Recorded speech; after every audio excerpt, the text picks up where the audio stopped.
The American Chamber of Commerce in Kosovo works on issues important to both countries: technology, policies, regulation, to try to promote business between the two. And with me is Arian, Zeka, the CEO of the American Chamber of Commerce in Kosovo, and also Dren, Deva, a Kosovo-American businessman. So great to have you here. And I know you're in town in New York working on some kind of business relationships. Can you explain what you're doing? Yes, thank you for having us, first of all. And we brought a delegation of 25 businesses from Kosovo. Our focus is mainly on diaspora this time, so we want to tackle possibilities of collaboration between Kosovo businesses and diaspora businesses for many reasons. One of them being primarily because diaspora is supposed to know much more about Kosovo, and I mean, they don't fall within this category of businesses, international businesses that perceive Kosovo wrongly, and also for other reasons. Diaspora here in the States is doing great in many sectors, and Dren is one of these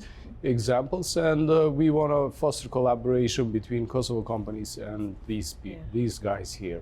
Well, let's bring Dren in. So what is it you do? And you're an important link, really, between Kosovo and the U.S. So explain what you're doing. Thank you for having us, first of all. Basically, we're a tech company, Tech Fusion Ventures. We have a few companies under us which target the diaspora community in the U.S. So we have a TV company called Fast TV, which provides the ethnic TV channels from back home here.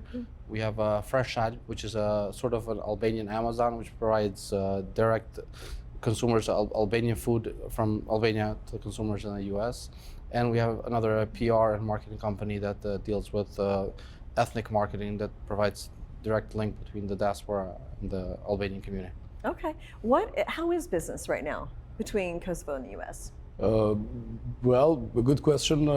Today we've got 10 times more exports from Kosovo to United States compared to 3 years ago. And this is also thanks to the generalized system of preferences that United States have had with Kosovo for many years. And this has enabled the export of over 3,000 products from Kosovo to the States. And throughout the years, it has created this possibility for this significant increase of exports from Kosovo to the States. At the same time, there are many service companies, mainly in the ICT sector, which are exporting services to the United States, and this is good. On the other hand, the imports from the States are also increasing in Kosovo, and we have at the Chamber a few members that are contributing to this as well. What are some of the major exports from Kosovo to the U.S.? Mattresses. So it's mainly mattresses. Kosovo is now set to be the third largest producer in the world of mattresses. So this is the number one product, which takes the largest participation in the volume of exports from Kosovo to the States. Yeah, how interesting.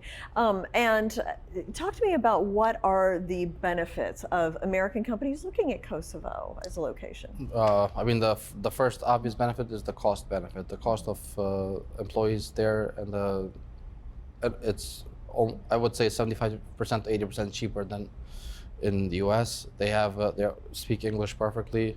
Their mindset is also a global mindset, so they're very well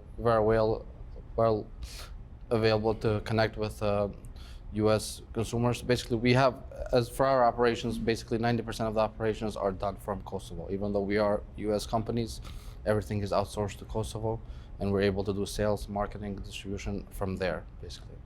And what about just in terms of the infrastructure there? And where Kosovo is located globally, how is that an advantage? So Kosovo is a landlocked country, but I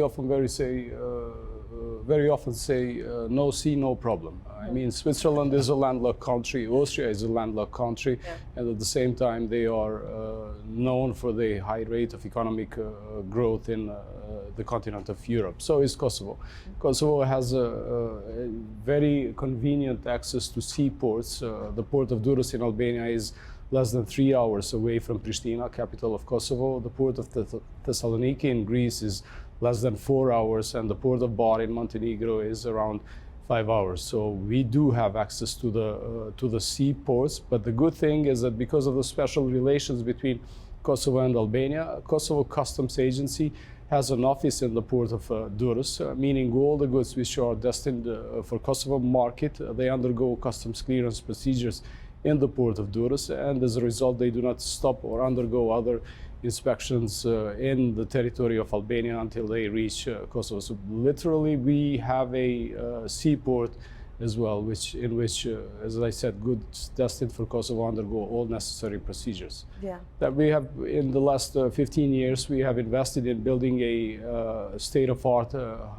highway, a couple of them, actually, and that was a good thing. And as of last year, 2023, Kosovo has 100% internet coverage in the country. And that ultimately, having a young population as well, translate into very tech-savvy and high digital literacy in the country, which has enabled this development of this service industry at the same time. Yeah, you answered a lot of my questions I was going to ask about a lot of those things. And where you are geographically too, you're kind of Asia, close to Europe. No, it's Europe, it's Southeast Europe. So we are neighbored with Albania, Montenegro, Serbia, North Macedonia. As I said, we are not far from Greece, so it's 2.5 hour, 3 hour drive from Pristina to Thessaloniki in Greece, and so it's a very convenient location. It's like a bridge between South Europe and the other parts of Europe. Okay, and explain a little bit, Dren, give me some examples maybe of how you have worked to build your company, how logistically this is all working for you. Yes, I mean, basically we set up office in Kosovo back in 2008 to support our customer sales in the U.S. Basically, we're a U.S. platform providing the ethnic Balkan community here, and we set up an office so customers, once they have a problem or issue with, let's say, with their service, or they want to prepay for the service or upgrade and such, they call in the 800 number, but technically it's a person in Kosovo answering the phone, speaking to them in English or Albanian or Bosnian, but they provide the same service that a regular customer service would provide here at a fraction of the cost, and there's no accent, they're very English literate. Yeah, okay. And then what would your goals be? Like when you look ahead to where you'd like to see this relationship go, what are some things you'd like to see happen?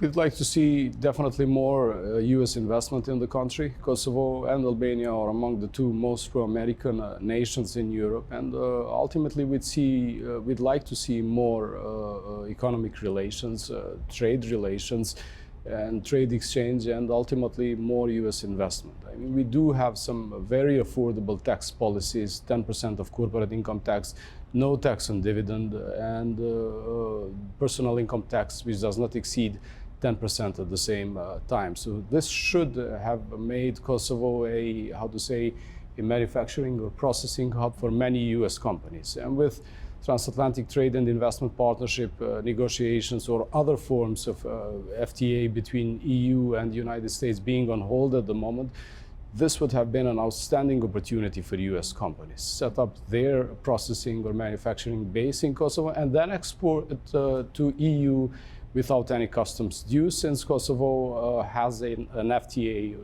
or free trade arrangements with European Union under the Stabilization Association Agreement. We also have, we're talking about a market of 500 million people. We're talking additionally about a market of 20 million people in the Western Balkans, which includes Albania, Montenegro, North Macedonia, Serbia, and Moldova.